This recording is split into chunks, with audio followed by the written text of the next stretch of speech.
Alright, Danny. Right then, time to lower the tone a bit. And firstly, thank you to Tony and Andrew for two tremendous speeches to start. And good afternoon, everybody. Right, so now I've got your attention. Here's a question for you, and one that people have been mithering me with all day. Do you think I've got a long one or a short one? You won't believe how many people have asked me. Funnily enough, we were talking about this on the car on the way here with the ushers. Understandably, there was a wide range in views. We are all different at the end of the day. One of the ushers, can't remember who it was, they said, "I've always had a short one. Seems to do the job." Could have been Philip. And then one of the other ushers, Tom was driving over here, and he's got to be a best man next week, and he said, "Mine's quite long," and he's not going to change it.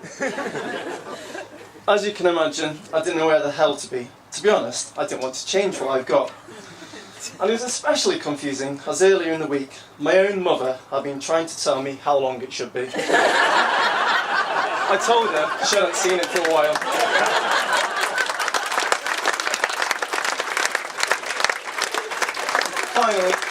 Finally, my girlfriend Kim thinks she knows how long it is. I keep telling her I haven't finished yet. That's right, ladies and gentlemen. Like many things in life, it's quality, not quantity. And with reference to the length of my speech this afternoon, I hope you've all placed your bets. So, now I'd also like to take this opportunity, before I begin Andrew's character assassination, to make the point how lovely the bridesmaids look. Well done for the ushers for staying sober, Tony and Jill for hosting such a tremendous gathering, and of course pointing out the other centrepiece, what a lovely couple we've got. So, where did it all begin? How did these two great families come to collide? And we've got the House of Pace over here, headed up by Tony, Cheshire's premier egg farmer, residing at Meadhurst Green Farm.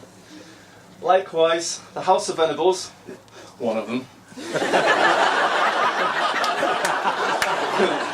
with Mr. Andrew Venables, aka Mr. Siddington, pillar of the community and all-round top bloke at the realm.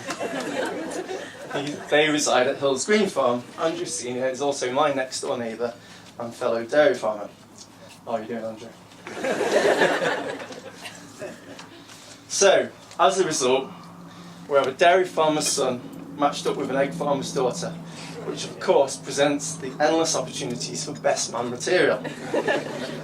For a start, did you know that when these first two started going out, it's the closest Andrew ever got to achieving a six-pack? He used to go on a date and come back with half a dozen eggs.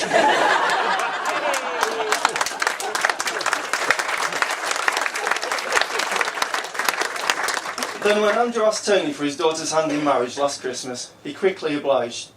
I think you must have been feeling a little henpecked, Tony. And lastly, I mean, come on, it's got a pancake-based euphemism written all over it. Oh yes, ladies and gentlemen, in the style of your favourite ITV game show, let the milk see the egg.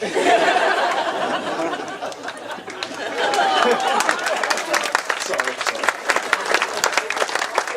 So, I've set the scene now. Let's roll the clock back a couple of centuries to when the early years of Andrew and Claire. Now, for those of you who don't know, Andrew and Claire have been an item for a very long time. In fact, for those of you interested, Andrew has already clocked up an incredible 28% of his life with Claire.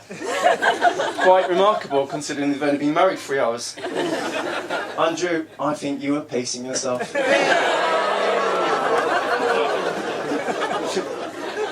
So, I racked my brain back 7.5 years, and I believe the romance we have before us started at an autumn dance where we all attended via the Young Farmers Movement.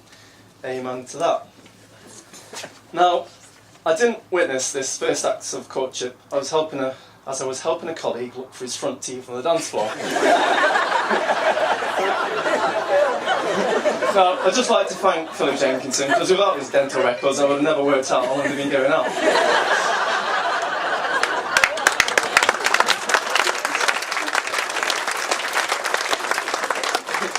So, the time that followed this first encounter was accompanied by gossip and rumours flying around everywhere. I remember us young lads talking amongst ourselves, trying to attain some knowledge on the subject, you've guessed it, what of this girl, Claire Pace? It went as follows. Paces. Oh yeah, the poultry farm. And it wasn't very long before we'd established the crucial point. We knew that if there was ever a place to look, Tony Pace would have a couple of tidy birds. So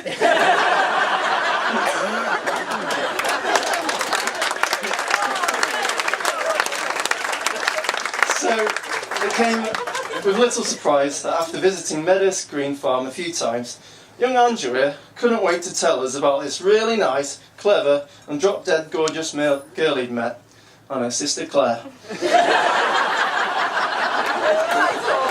Only joking, Claire. I'm only joking. Veg is still definitely punching above his weight. In fact, he was punching so high when they first started going out, he could have knocked out one of the Klitschko brothers. That's because, ladies and gentlemen, we very nearly had a high school romance. And not how you would first expect. Andrew was finishing off his A-levels in the summer of 2005 at Eton Bank School, as Claire was poised to return in the autumn as a trainee teacher.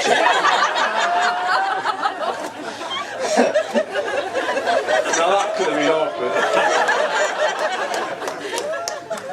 Thankfully, Claire's professional integrity remained intact by the thickness of a summer holiday.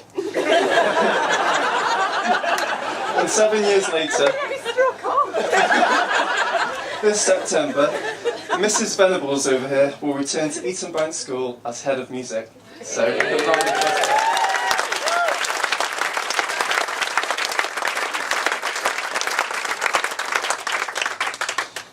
on to Andrew's university years that followed. He had 4 cracking years at Huddersfield. Were you all up? Quite well.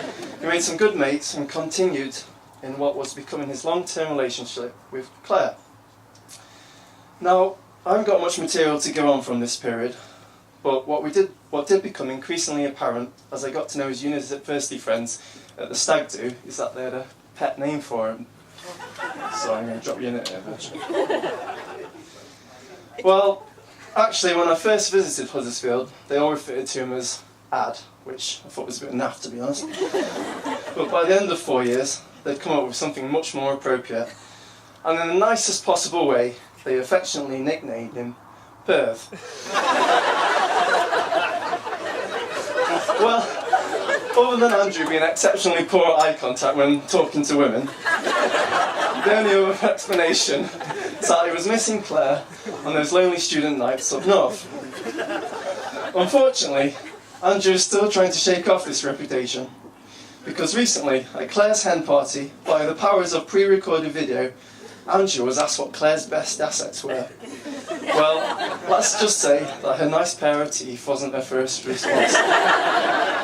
You've got nice teeth though, Claire.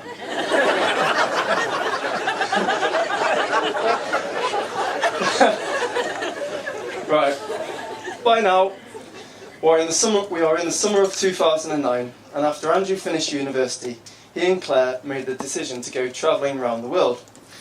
Personally, I thought this would be the acid test. A solid, unbroken run of 9 months spending every minute of every day together. A daunting prospect or an exciting adventure. Of course, it was the latter, and the happy couple returned the following year, attached at the hip, and well and truly in love. Back in the UK, it was back to reality. Claire got a teaching job, and Andrew began a marketing position in central Manchester. So the natural progression followed, and they bought their first home together down Giantswood Lane, Congleton. Now, alright Danny, you put 50p in you. Now, I'm no Mystic Meg, but after 7 years together, 9 months travelling, a house under the belt, and they're both in the mid-20s, it wasn't a shock, but a welcome news that Andrew proposed to Claire on Christmas Day. 2011. Hooray! And after the engagement, Andrew showed his true commitment to Claire by settling the date of the wedding on the 11th of August, today. Why such a display of devotion, I hear you cry? Well, the second Saturday in August has, for the last 10 years of my life, been spent at the Cheshire Young Farmers Summer Ball, along with a few of the top table, chairman, president, dairymaid, and about half the guests. There's still tickets available, apparently. But you know, I'll get over that. And on the scale of clashes, picking the 11th of August is nothing compared with colliding with the Venables family pilgrimage to Torquay.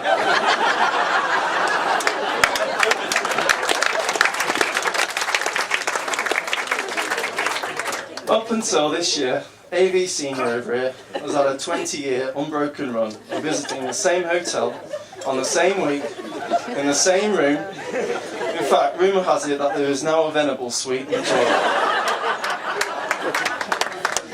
Let's just say on the scale of clashes, this was like trying to rearrange Christmas Day. Anyway, we're all here today and happy to be here, may I add. So, I shall close by saying it's been a real honour to be best man today. Having grown up with Andrew over our past 20-odd years, it's a special day to reach this point with you. And I wish you all the best in your continued journey through life with Claire. And to the parents, Andrew and Pat, you've always been very good to me over the years. And likewise, Tony and Jill, thanks once again for today. And I'm sure you're very proud to see Claire as such a jubilant bride today. Andrew, Claire, you make a lovely couple, are well suited and best friends. So, will you all please join me and be upstanding to make a final toast. Please toast with me to the bride and groom. Bride and groom. Thank you very much.